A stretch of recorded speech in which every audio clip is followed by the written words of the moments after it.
చదివిద్దాం 18 సంవత్సరాలు వివాహం చేద్దాం మన వంతు సహాయం అందించి బంగారు తెలంగాణకు బాటలు వేద్దాం.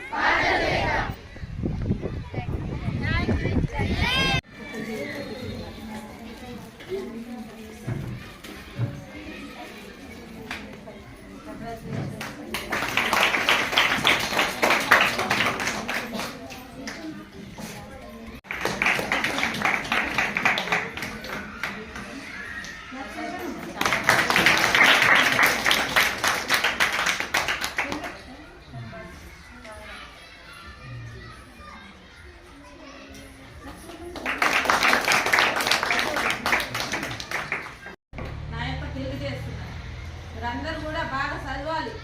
ఇంటికాడ కష్టం ఉందన్నా కానీ వచ్చి గవర్నమెంట్ స్కూళ్ళల్లో ఎన్నో ఇదాల బుక్స్ కానీ పెన్స్ కానీ అన్ని ఇదాల ఇస్తున్నారు. మరి అప్పుడు ఏం లేకుండా ఏం ఇవ్వకుండా ఇప్పుడు గవర్నమెంట్ వచ్చిన నుంచి అన్ని ఇదాల పిల్లలకు సాయం చేస్తుంది. మరి మీరు మంచి చదువుకొని తల్లిదండ్రికి మంచి పేరు చేసి మరి మంచిగా ముందర వెళ్ళాలని నేను అందరికి కోరుకుంటున్నాను. మరి నాకు కూడా 3 అమ్మాయిలు ఉన్నారు. నేను కూడా ఎక్కడ చదువుకోలేదని మా పిల్లలకు ప్రతి చదివించి మా చిన్న అమ్మాయి MBBS అయితే ఫీజులో కూడా ఇంట్లో వచ్చింది కేర్ హాస్పిటల్ వచ్చింది. అందరికి కూడా పిల్లలు మంచి చదువుకొని మంచి ముందు వెళ్ళాలని. సో బాలిక దినోత్సవం ఎందుకు జరుపుకుంటున్నామంటే బాలిక యొక్క ఇంపార్టెన్స్ ఏంటి, బాలిక ఎదగడం యొక్క ప్రాముఖ్యత ఏంటి అనేది మీ అందరికీ తెలవాలని ఈ మీటింగ్ పెట్టడం యొక్క ఉద్దేశం ఏంటంటే అవేర్నెస్, అవగాహన కల్పించాలి.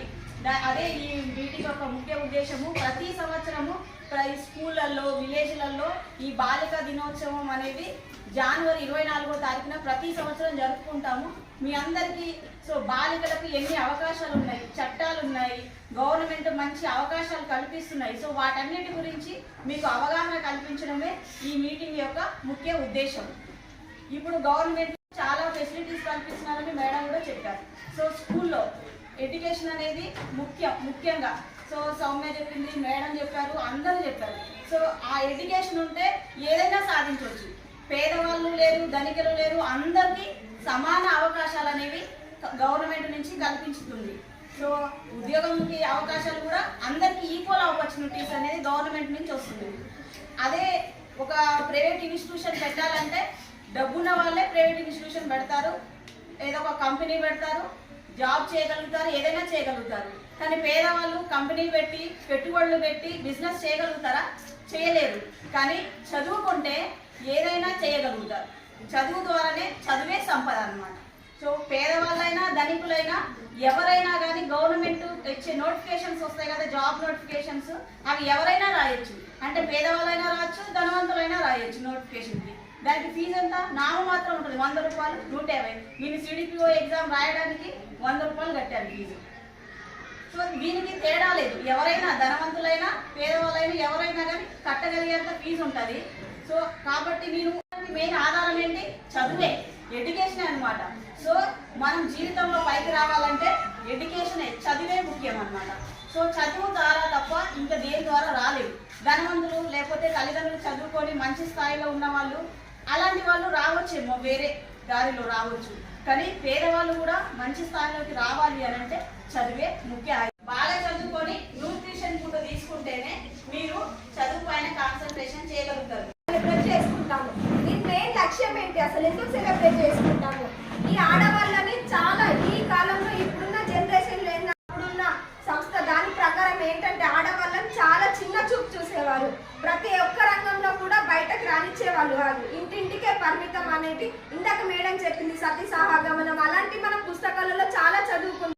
అన్ని రంగాల్లో ముందుండాలని ఈ కంపల్సరీ ఇలాంటి స్కీమ్స్ అనేవి మన ముందుకు తీసుకొచ్చారు. ఇది 2008 నుంచి స్టార్ట్ అయింది. మెయిన్ లక్ష్యం ఈ ఆడపిల్లల యొక్క విద్యా పరంగా కానీ ప్రతి రంగంలో ముందుండడానికి, వాళ్ళ ఆరోగ్యం పోషణ పట్ల ప్రతి రంగంలో మనం ఎదుగుదలను చూపెట్టాలని మెయిన్ ఉద్దేశంతో ఇది మొదలు పెట్టడం జరిగింది. ఈ సెలబ్రేషన్స్ ని మనం ఎందుకు సెలబ్రేట్ చేసుకోవాలి?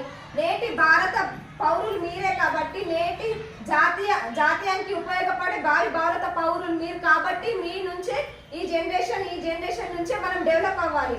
మనం చూస్తున్నాం చుట్టుపక్కల కొన్ని స్కూల్స్లలో ఆడపిల్ల విను తక్కువ, చాలా ఈ జెండర్ డిస్క్రిమినేషన్ అనేది చాలా ఉంటది.